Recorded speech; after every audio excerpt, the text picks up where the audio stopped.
сағатымызды бастайық. Орнымыздан амандасып алайық. Бүгінгі тәрбие сағатымыздың тақырыбы балалар өзіне және өзгеге көмек туралы. Қазір ынтымақтастық сәтінде біз балалар көмектесуге байланысты серпілу сәтін жасайық. Күн шуағын шашқандай көмекке біз бастаймыз. Нұр шуағын шашқандай көмектен біз қашпаймыз. Көмектескен адамды әрқашанда қолдаймыз. Біз көмектескен адамды әрқашанда қолдайды екенбіз, балалар. Көмек ол бізде, балалар, сабағымыздың мақсаты, балалар, жақсылық жасау, көмектесу, адам өміріндегі маңызды екенін түсіну керекпіз. Әрқашанда біз көмектесе білу керек екенбіз. Өзімізге және өзге жандарға көмек қолын созу керек екенбіз. Жақсы, балалар. Ал енді бүгінгі тақырыбымыздың көмектесу жақсылықпен байланысты болғандықтан жақсылық істеуден жалықпа дейді. Әрқашанда балалар біз жақсылық жасасақ, біз жақсылық істеуден жалықпау керек екенбіз. Және де сол істеген жақсылығымызды өкінбеу керек екенбіз. Және жан тәнімізбен, шын жүректен жақсылық жасау керек екенбіз. Өйткені балалар жақсылық жасаған адамға екі еселеніп өзіне жақсылық қайтып келеді. Жақсы. Сондықтан да көмектесу, жақсылық дегенді біз әрқашанда шын ниетпен жасау керек екенбіз. Жақсы.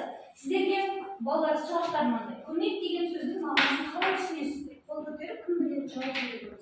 Көмек деген сөзді қалай түсінесіздер? Нұрали? Басқалардың адамдарына жақсылық істеп, сосын оларға сол міндетті. Жақсы, оның міндеті деп жақсылық жасау. Жақсы замансы қалай түсінесіз? Бір-біріне көмектесу жақсы болу және көп көмек. Көп көмек береді. Жақсы замансы. Көмек деген қалай түсінесіз?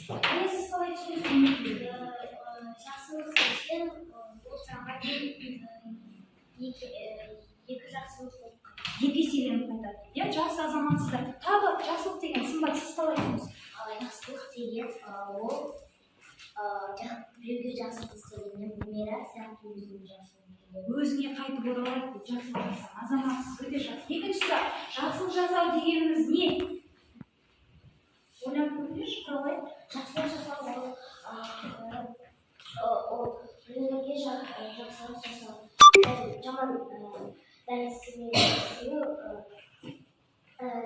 Жаман нәрселер істемеу, тек қана жақсылық жасау деп түсінесіз. Нұрали?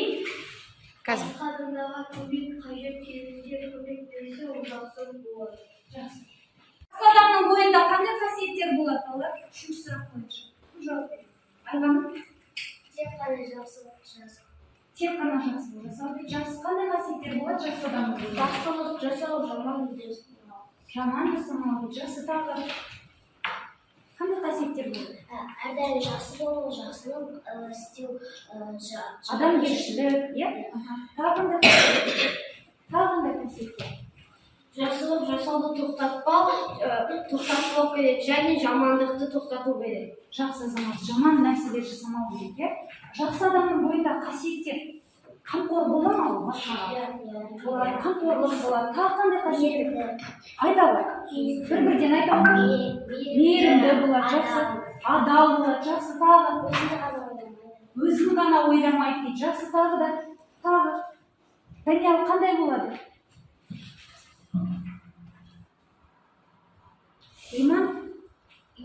Иманды болады, жақсы азаматсыздар, өте жақсы. Енді көмектесу адамның парызы ма? Адамға, басқаларға көмектесу адамның парызы ма? Парызы. Өйткені біреу қиындықта қалып жатса, біз оны көре тұра бей-жай қарамау керекпіз, оған міндетті түрде көмектесу керекпіз. Азаматсыздар, өте жақсы. Енді тренинг орындарыңызда тұра қойыңыздар. Оқушылар тренингті оқушылар оң қолыңызды жүрегіңізге қойып, осы тренингті жасап көрейік. Менің қайырымды жүрегіме рахмет. Менің қайырымды жүрегіме рахмет. Менің мейірімді жүрегіме рахмет. Менің мейірімді жүрегіме рахмет. Менің жылы жүрегіме рахмет. Менің жылы жүрегіме рахмет. осындай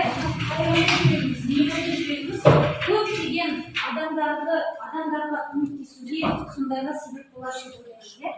Жақсы азаматсыз.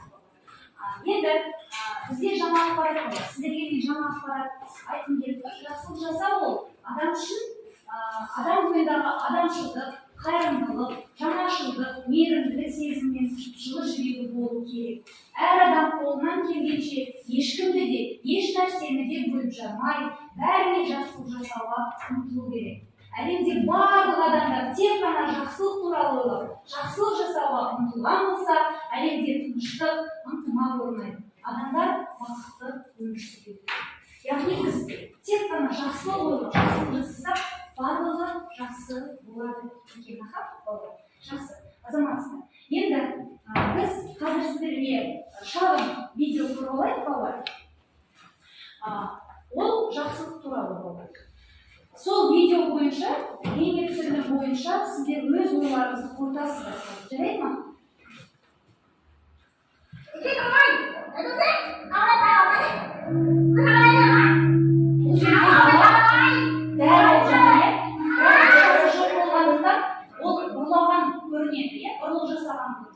Содан кейін оны ұрлық жасаған үшін ұрсып жатыр.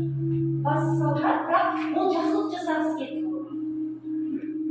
Жанындағы адам көмектесті. Оның ақшасын төледі, дәрісінің ақшасын төледі, және де өзінің тамақ жасайтын жері бар, тамақ салып берді жаңағы.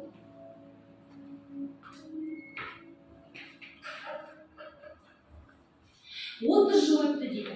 30 жыл өткеннен кейін жаңағы кісі өте қартайыпты, және оның қызы да өсіп. Қарашы, қандай жақсылық жасап жатыр, басқа адамдар тамақ беріп жатыр, қажетті адамдар. Бірақ өзі естеді, құлақ қарашы, ол өзінің туғанда сондай ауыр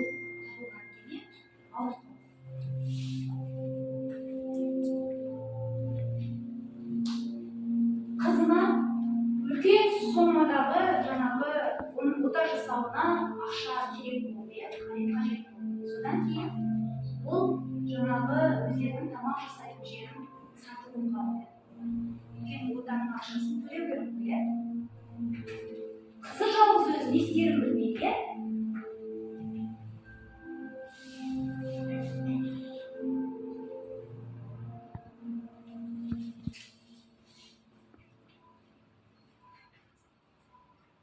Бұл уақытта отаны жасап қойған. Тегін ота жасаған. Кім жасаған деп ойлайсыңдар олар?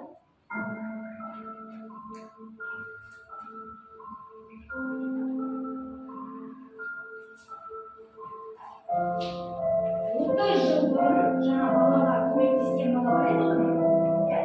Соның дәрісін төлеген, тамақ берген. Сол бала өскенде не болды? Ана бала жаңа басында кішкене.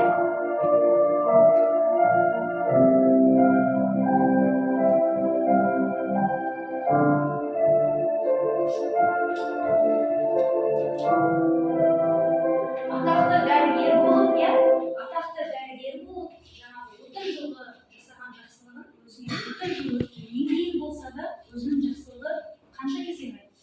Көп есе өзінің отасын, қымбат тұратын отасын не істеді?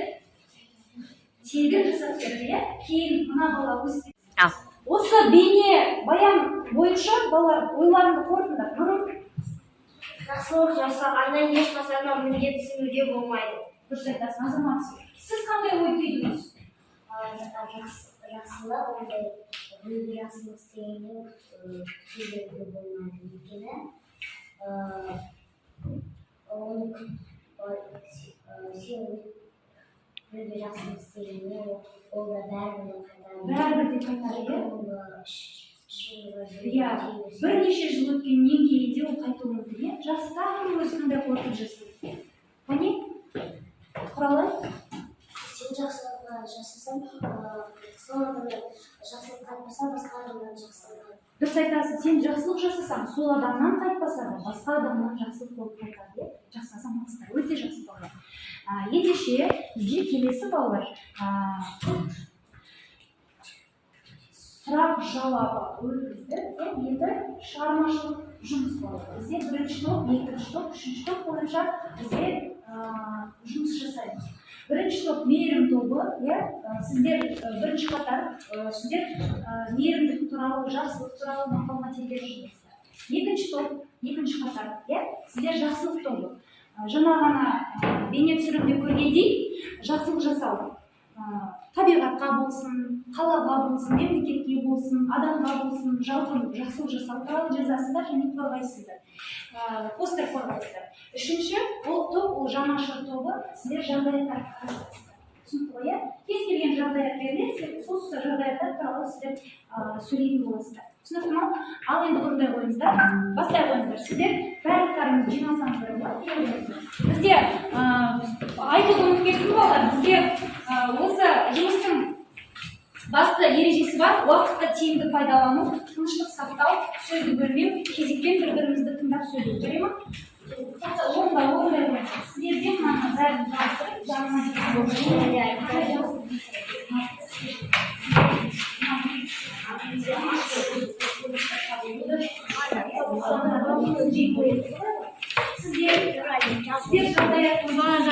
жағдаят шығарып қоямын сіздерге. Мынау жағдаят бойынша бірге тоқтасын, бірге жинап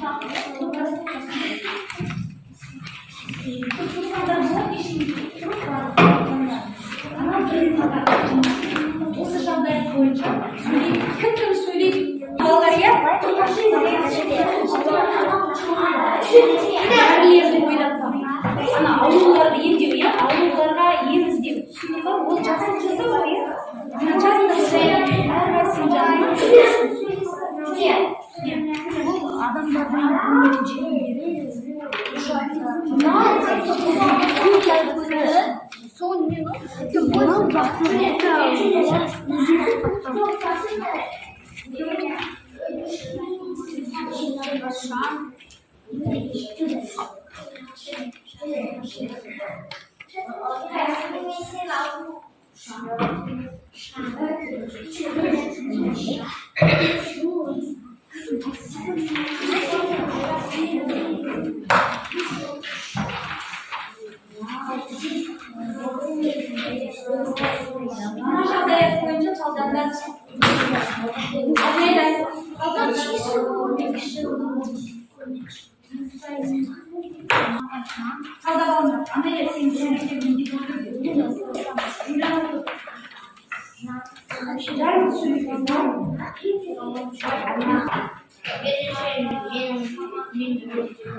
бірінші жағдаят осы, екінші жағдаят сіздерде.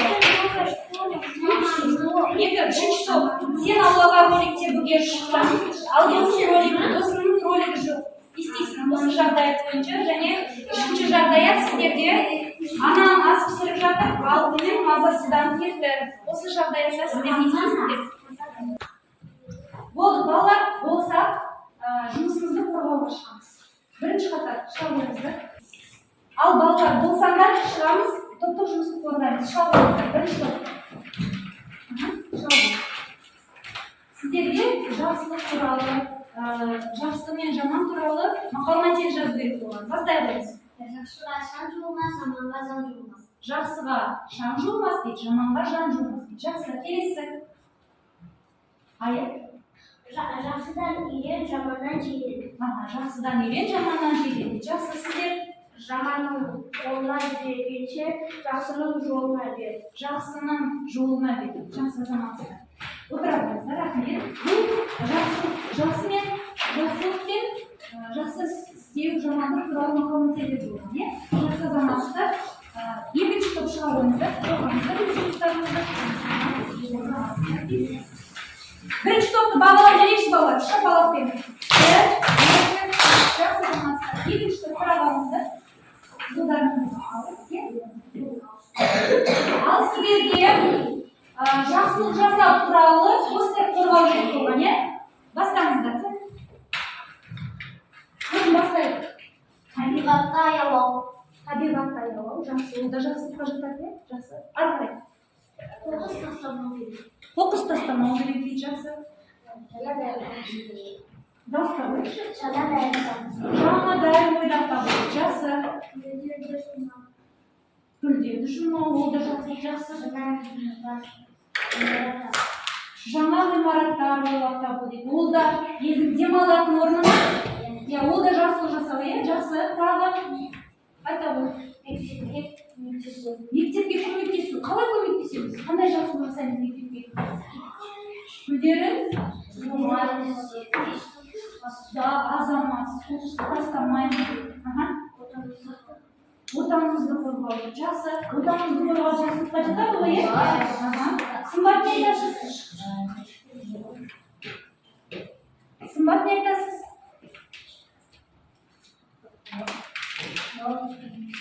Робот көмекші?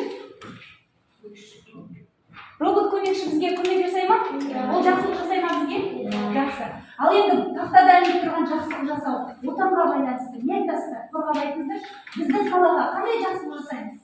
Қоқыс тастамау. Жақсы. Ата-анамызға қандай жақсылық жасаймыз?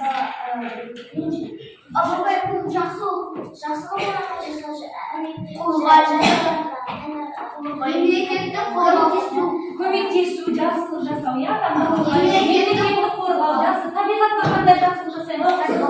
Қоқыс тастамау, гүлді жумау, өсімдіктерді жумау, ағаштарды алдарды өлтірмеу дұрыс айтасың, ол да жақсылыққа жатады. Азамат, отбасымыз, ата-анамызға, отбасымызға қандай жақсылық жасау? Жақсы тәрбие болу, көмектесу, қорғаймыз азаматсызды, жақсы болу, азамат. Біздің мемлекетке қандай жақсылық жасай аламыз? Заңдарды бұзбау, өркейту, жақсы жақсы азаматсыз отырғаныңызды өте жақсы қорғады. Екінші топты бағалап қойыңызшы, шапалақ. Үшінші топшыға қойыңыздар. Осының жанында тұрып сіздер жағдай қорғайсыздар. Азаматсыздар. Екінші топ өте жақсы қорғап шықты. Жан-жағынан қарап алыңыздар. Бірінші жағдаят сіздерге суреттерге қара дейді. Осы жағдаяттар бойынша осы жағдаяттар бойынша сіздер қазір қарастырасыздар жағдай. Қазір әрқайсыңыз сурет шығасыздар, бірінші суретте не көріп тұрсыз? Данияр, оқиық. Сен бір құшақ газетімнің көздегі келе жатқан хат тасушыға кездестім.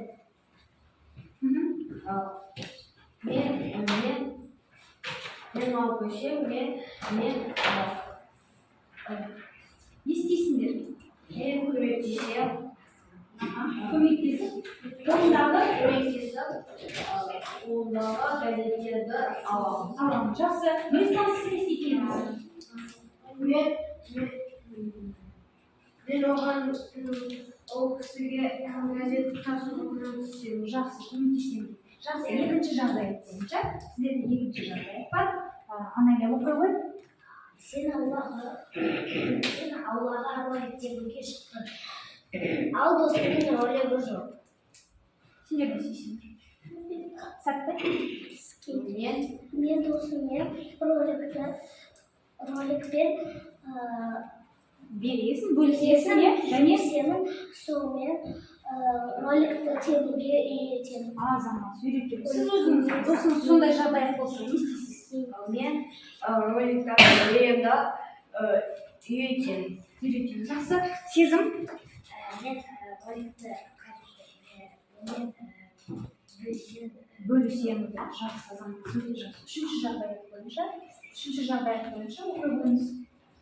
Анамның ас пісіріп жатыр. Ал оның мазасызданып кетті. Ал анаң ас пісіріп жатыр дейді. Ал оның мазасызданып кетті. Мен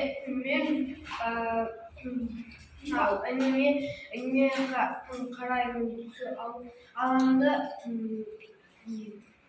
жұбатамын. Жақсы. Сәтті? Мен анамды қолыма алғанда оның ойыншықтарымен ойнаймын. Жақсы. Анайда сіз қандай? Ол жылап жатқан кезде мен оны жұбатамын. Жақсы. Солай сіз анаңызға не көрсетесіз? Жақсылық жасайсыз және көмектесесіз. Көмектесу біздің парызымыз бар. Ата-анамызға көмектесу парызымыз бар. Отанға көмектесу парызымыз бар. Мектепке көмектесу парызымыз бар. Мектепке қалай көмектесеміз біз? Мұғалімге қалай көмектесеміз? Жақсы оқимыз, жарайсың, азамат. Тәртіпті болу, мәдениетті, жақсы, білімді болу керекпіз. Жастағы қандай көмектесеміз? Мектептің көтеруге қалай көмектесеміз? Дәріхананың жуатып апай соған алып көмектесу. Азамат, өте жақсы, ол кісіге де көмектесу керек. Тағы мектепке қалай көмектесеміз? Мектептегі өздерін жуман. Азамат, өте жақсы. Отыра қойыңыз. Рахмет. Осы үшінші топтың қорғалған жағдаят бойынша жұмысын бағалайықшы балалар. Ал енді балалар, бүгін біз көмектесу туралы, жақсылық туралы бірнеше жаңағы жұмыстарды жасадық. Өте жұмысты жақсы жасадыңыздар, иә? Бірінші топта, екінші, үшінші топта жұмысты жақсы жасады. Ал енді балалар, қараңыздар, бүгінгі сабағымыз жақсылық жасау үшін, көмектесу үшін барлығы мінезімізге байланысты екен болады. Биязы мінез болу керек. Бұл жанып жүретін біздің жақсылық жасауға жанып тұрған жүрегіміз болу керек. Сол жақсылықты жасаған кезде қалай дейміз түсеміз. Сол жақсылықты жасаған кезде балалар, біз не істемей берекеміз. Еш уақытта оны міндетсінбеу керекпіз. Жақсылық жасау ол біздің парызымыз ретінде қарау керекпіз. Жақсылық және көмекті біз әрқашанда істеу керек екенбіз. Міндетсінбей, шын көңілімізбен жасау керек. Жақсылықпен жағын дос дейді. Жақсы әрекет дегеніміз не? Жаман әрекет дегеніміз. Жақсы әрекеттерге не жатады? Көмектесу. Бір-бірден. Жақсы әрекеттер. Көмектесу. Қорқынған сабақтар. Мирас. Қорғау. Жақсы. Қамқор. Жақсы орнымыздан тұр. Мейірімді болу. Жақсы. Жақсы болу. Адал болу. Мейірімділік. Достық, азаматсыз. Оны міндетсінбеу жақсылықта. Жақсы. Сүйіспеншілік, азаматсыз. Сымбат. Біреуді қиындықта тастамау дейді, азаматсыз. Ұқыптылық, азаматсыз. Жақсы, сол ұқыптылық, жақсы тағы. Бір істі бастасаң, Бір істі бастасаң, соңына дейін аяқтар. Жақсы, азаматсыз. Жамансыз әрекеттерге не жатады? Құпсыздық. Есі жүретін жамандарды Қорқысу. Жақсы, жаман әрекет бол, азаматсыз. Ұрлау, гүлдерді жұлу. Бұл ұрлау, гүлдерді жұлу дейді, азаматсыз. Жаман сөз айтпау. Жаман сөз айту, ол жаман әрекет, иә? Жаман сөз айтпау, ол жақсы әрекет, азаматсыз. Жаман жасаған әрдайым құпсыз айтқан. Бұл жаман әрекет, иә? Жақсы, азаматсыз. Тағы әрекет. Жаман оқу, жаман әрекет. Жақсы, азаматсыз. Жақсы балалар, бүгінгі сабағымыз өте жақсы, қарқынды белсенді өтті. Белсенді сабаққа қатыстыңыздар бүгінгі тәрбие сағатымызға. Бүгінгі тәрбие сағатымыз өзіңе және өзгеге көмектесу деген тақырып болған, иә? Біз бірнеше жағдаятты қарастырдық, топта жұмыс істедік. Енді бүгін сабағымыздың қорытындысы. Бұл жаңағы тақпақпен өлең жолдарымен аяқтағымыз келіп тұр бүгінгі сабағымызды. Жақсы болу өзіңнен, жаман болу өзіңнен. Өзіңді өзің аяда, өзің үйрен өзіңнен. Жақсылық көрсең біреуден, мен қандаймын деп ойла. Жамандық көрсең біреуден, мен қандаймын деп ойла. Көрдіңіздер ме балалар? Ол өзіңе байланысты бар. Сен өзіңе жақсылық жасасаң, біреуге жақсылық жасасаң, сол жақсылығын өзіңе қайтар. Өзің өзіңнен үйрен. Еш уақытта барлық жақсылық жасағанды барлығын өзімізден үйрен. Адам өзімен жұмыс жасау керек. Ең бірінші жұмысты өзімізбен дұрыс жүргізетін болсақ, барлығы дұрыс болады. Өзімізге де көмектесеміз және өзгеге де көмектесеміз. Жақсы. Ондай болатын болса, біздің бүгінгі тәрбие сағатымыз өз